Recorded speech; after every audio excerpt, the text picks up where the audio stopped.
আসসালামু আলাইকুম। আমি তাসরিন সুলতানা। আশা করি যে যেখান থেকে ভিডিওটি দেখছেন সবাই ভালো আছেন, সুস্থ আছেন। আলহামদুলিল্লাহ, আপনাদের দোয়া আমি অনেক ভালো আছি। আজকে আবার রান্না বান্না শুরু করে দিলাম।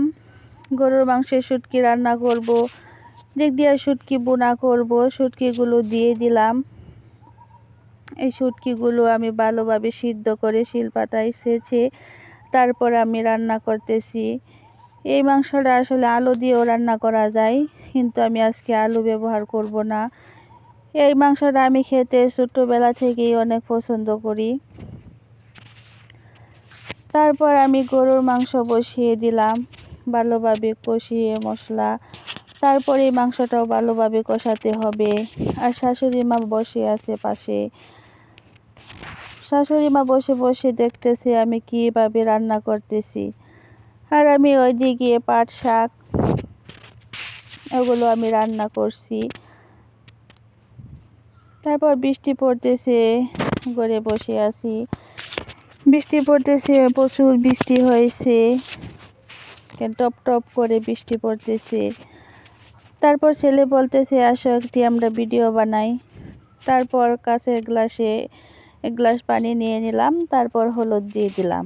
দেখি সবার মতো ভিডিওটা করা যায় নাকি, আর এই ম্যাজিকটা সবার মতো হয় নাকি। হয়ে গেল, আজকে আমার এই ম্যাজিকটাও হয়ে গেল। তারপর ছেলে বলতেছে পিঠা খাবে।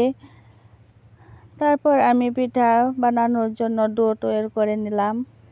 আজকে গোটা পিঠা বানাবো। দিক দিয়ে আমি গোটা পিঠা বানাবো। গোটা পিঠা মাংসের ঝোল দিয়ে নাকি খাবে বলতেছে বিকালবেলা। দেখে বৃষ্টি কমে গেছে, তারপর আমার হাঁসগুলো ছেড়ে দিলাম। দেখেন কত সুন্দর গোসল করতেছে হাঁসে। তারা পানি দেখলে অনেক মজা পায়। কি সুন্দর লাগছে। তারপর একটু জায়ের বাসায় গিয়েছিলাম। ওই পাশ থেকে মুরগির দোকান থেকে মুরগি নিয়ে আসলাম 3টা। মুরগিগুলো ভালোভাবে ধুয়ে মুছে তারপর কেটে হবে। তারপর ছেলে বলতেছে রাত্রে নাকি নারিকেল খাবে। ওকে আমি নারিকেল না খাওয়াতে আমি মানাতেই পারলাম না। তারপর আমি রাত্রেই নারিকেলটা কেটে দিলাম।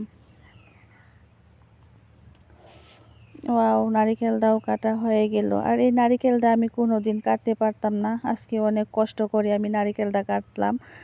আর বাবু দেখেন মগ নিয়ে এসে বইসা রয়েছে পানি খাওয়ার জন্য। দেখি কেমন পানি আছে। আজ এই পর্যন্ত। আসসালামু আলাইকুম।